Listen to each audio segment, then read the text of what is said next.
আসসালামু আলাইকুম। বাংলাদেশি পণ্য পার্ট অন। আজকে যে পণ্য নিয়ে কথা বলবো সেটা হচ্ছে কোমল পানীয়। তো প্রথমে আছে Mojo speed, Clemon SMC plus orange drink, fresh cola লেমু, fizz up fresh up, fresh magenta daily cola, active electrolyte drink, friends up, fresh googly, fresh gear energy drink, colours drink, speed green apple, royal tiger energy drink, Pran up, blue watermelon.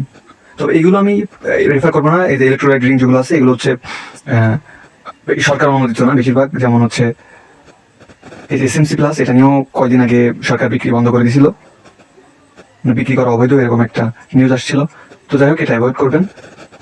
তো Max cola, Pran tango drink, Twing orange drink, ব্রাভুনা sports plus electrolyte drinks, blue lychee drinks, Pran jeera pani, clear up, Clemon mojito, BMTF electrolyte drink, Max lemon, Kokola juicy orange drink, হাটসন soft drinks, আফি লিসি drinks, turbo electrolyte sports drink, Euro cola, daily peace ice tree, Max orange, Euro lemon. তো এইগুলো screenshot দিয়ে রাখেন, আপনার প্রয়োজনে কাজে লাগবে। যারা এই ভিডিওটি দেখছেন অবশ্যই ভিডিওটি শেয়ার করবেন, এতে করে ভারতীয় এবং ইসরায়েলি পণ্যের ভিড়ে কোনগুলো বাংলাদেশি পণ্য সেগুলো সম্পর্কে সবাই সচেতন হতে পারবে।